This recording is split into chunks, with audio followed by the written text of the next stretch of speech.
ടിപ്പു സുൽത്താൻ ഒരു സ്വാതന്ത്ര്യ സമര സേനാനിയായിരുന്നു എന്നാണ് ചരിത്രം, നമ്മുടെ ഇപ്പോഴത്തെ ചരിത്രം പറയുന്നത്. അങ്ങനെ പറഞ്ഞ് അവതരിപ്പിക്കുന്നവരാണ് നമ്മുടെ ഇവിടുത്തെ രാഷ്ട്രീയ കക്ഷികൾ.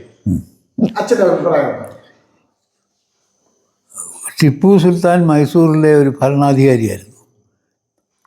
അവിടുത്തെ മൈസൂർ രാജ്യത്തിലെ മന്ത്രിയായിരുന്ന ഹൈദരാലി, അതായത് ടിപ്പുവിൻ്റെ അച്ഛൻ, അയാൾ അധികാരമില്ല, അയാളെ ഈ സുൽത്താനാക്കിയത് അവിടുത്തെ രാജ കുടുംബമാണ്.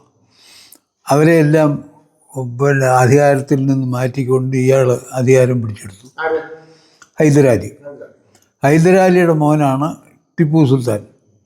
ടിപ്പു സുൽത്താൻ ബ്രിട്ടീഷുകാർക്കെതിരായിരുന്നു, അതൊരു സത്യമാണ്. ടിപ്പു സുൽത്താനെ വകവരുത്തിയത് ബ്രിട്ടീഷുകാരാണ്. പക്ഷേ എന്നുവിചാരിച്ച് സ്വാതന്ത്ര്യ സമരവും കുന്തമൊന്നും അല്ലായിരുന്നു. സ്വാതന്ത്ര്യ സമരവുമായിട്ട് ഈ ടിപ്പുവിൻ്റെ പടയോട്ടത്തിന് യാതൊരു ബന്ധവുമില്ല. അത് ചുമ്മാ പറയുന്ന കഥയാണ്. ടിപ്പു പിന്നെ എന്തിനു വേണ്ടിയാണ് ഇപ്പം ഈ പടയോട്ടം നടത്തുന്നത്? ഒരു രാജ്യം കീഴടക്കുക, രാജ്യത്തിൻ്റെ വിസ്തൃതി വർദ്ധിപ്പിക്കുക, അതായിരുന്നു. മതപരിവർത്തനം ഉണ്ടായിരുന്നു. ടിപ്പു പോയിടത്തൊക്കെ മതപരിവർത്തനം നടത്തി. നിർബന്ധിതമായിട്ട്.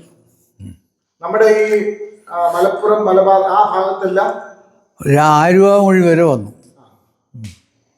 ടിപ്പു വന്നു. അവിടെ വരെ മതപരിവർത്തനവും നടത്തി. നിർബന്ധിതമായിരുന്നു മതപരിവർത്തനം.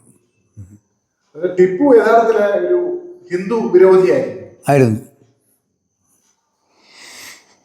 ടിപ്പുവിനെ പറ്റി കൂടുതൽ എന്തെങ്കിലും അച്ഛനെ പറയാനുണ്ടോ? ടിപ്പു ഹിന്ദുക്കളെ പീഡിപ്പിച്ചതിന്റെ എന്തെങ്കിലും പറയാനുണ്ടോ?